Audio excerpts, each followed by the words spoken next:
For a short period of time when I was growing up, my dad was a single parent, and I think he did a pretty good job as a side note.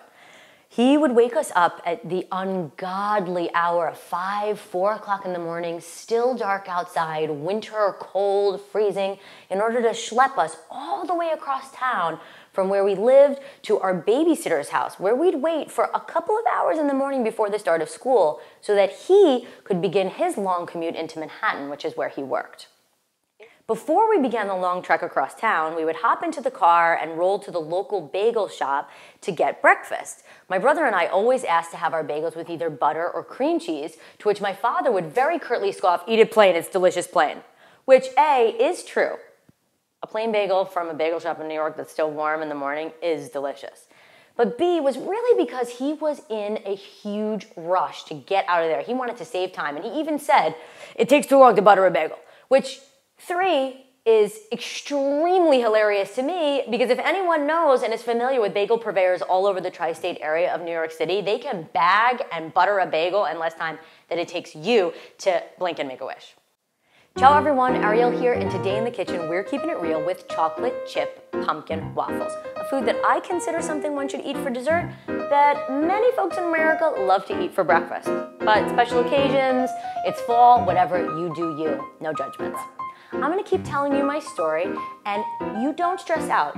All of the ingredient amounts with explicit instructions are always available for you on the website, linked in the description box below. When we're making a waffle batter, or a pancake batter, or a muffin batter, or really what's considered a quick bread batter, all you're doing is taking a ratioed mix of dry ingredients, combining them with a ratioed mix of wet ingredients, and bam, you've got a batter.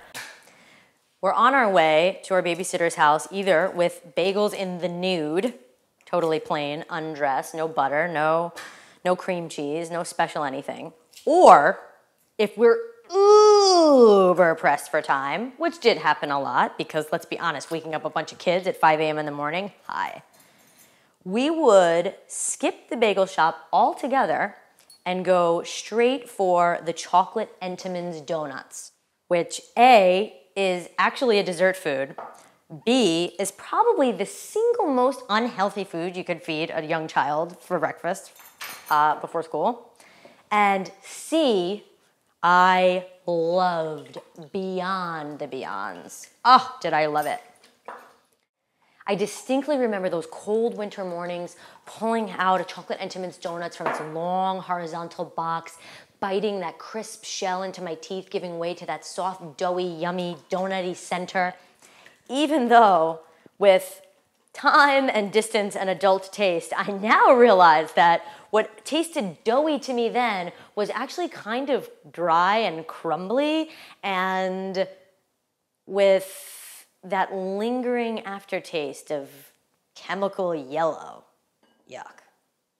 So we've got our wet ingredients going into our dry. We're gonna give that a good mix. I'm gonna beat this until it's really smooth.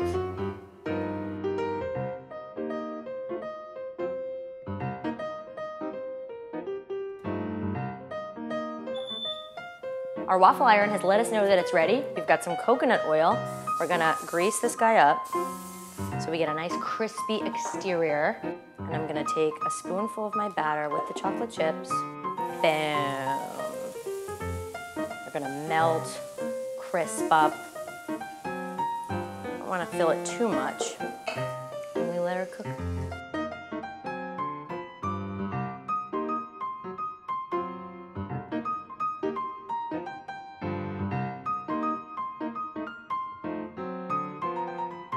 Despite my aching heart at that time, with the taste of sugary Entenmann's in my mouth, it felt like heaven had come down to meet me where I sat at our Brooklyn table, across the street from the gas station and above from the Chinese restaurant.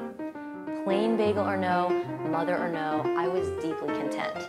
And I hope that's how you feel when you take a bite of this chocolate chip pumpkin butter patted waffle. Whether you eat it for dessert or breakfast, oh, that's the waffle iron. That's probably what should have happened in the body when you eat something like this for breakfast. Don't eat that! Proceed with caution! You're about to have a sugar high. Thank you so much for watching and for listening to my story. I truly appreciate having every single one of you as fans. I'd love to hear from you in the comment section below about what you eat for breakfast that you think you could probably switch to a dessert time. And as always, the full recipes findable on the website. If you make this, I would love you to take a photo and tag me on Instagram. I would love to see you guys eating these things and changing them, and I am salivating, so take it a bite.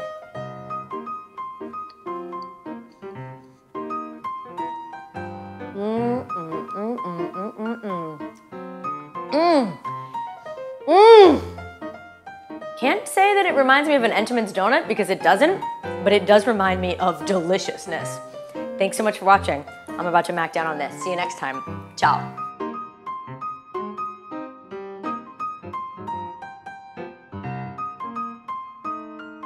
Oh, there's chocolate oozing out of it, guys. You see that? That is chocolate, people.